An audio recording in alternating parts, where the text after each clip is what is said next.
My grandfather was the most powerful man in our region. He did not wear suits and he did not work on Wall Street. But in our village, he was the Warren Buffett of the fields. He owned land, he owned cattle, and he owned the respect of every man. When I was young, I asked him, "Grandpa, how do I become rich like you?" He looked at me with sharp eyes and said something that shocked me. Never save money. I was confused, but Grandpa, I said, everyone says to save. He smiled and shook his head. Poor people save money to hide it. Rich people save money to use it. Sit down, boy. Let me tell you the story of the man who misunderstood the secret. In our village, there lived a man named Raju. Raju was lazy, but he wanted to be wealthy. He heard the famous words of Warren Buffett, "Do not save what is left after spending, but spend what is left after saving." Raju thought he understood this. He thought, aha, the secret is to keep the money. So Raju changed his life. He stopped being lazy. He worked hard in the fields. He earned 100 rupees a day. He spent 50 on food and put 50 in a glass jar under his bed.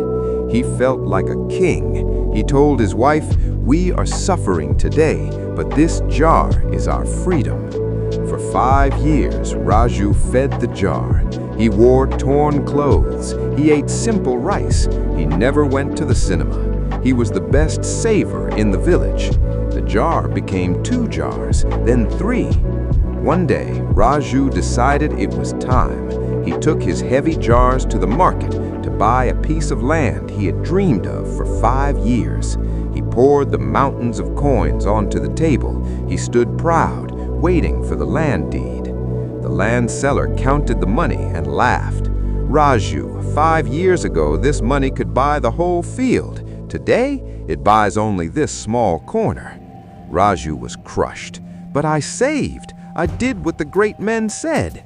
The seller shrugged. "While your money slept in the jar, the price of land ran a marathon. Your money stood still, Raju. The world moved on." Raju went home broken. He had followed the rule, but he had lost the game. My grandfather paused the story and looked at me.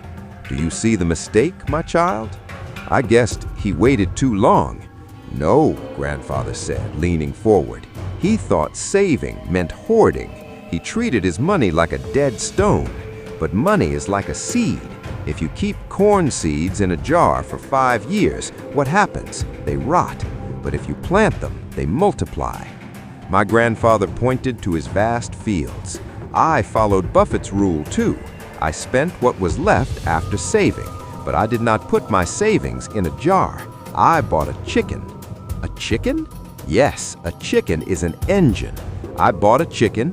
It laid eggs. I sold the eggs. I bought a goat. The goat gave milk. I sold the milk.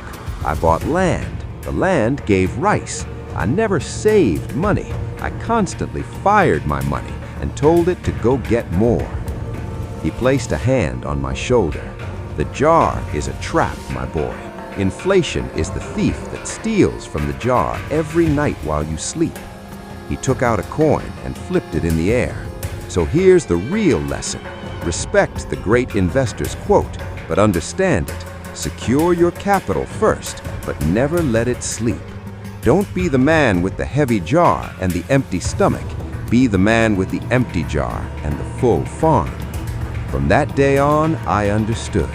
The goal is not to have a pile of cash. The goal is to have an army of assets working for you. Never save money. Make it grow.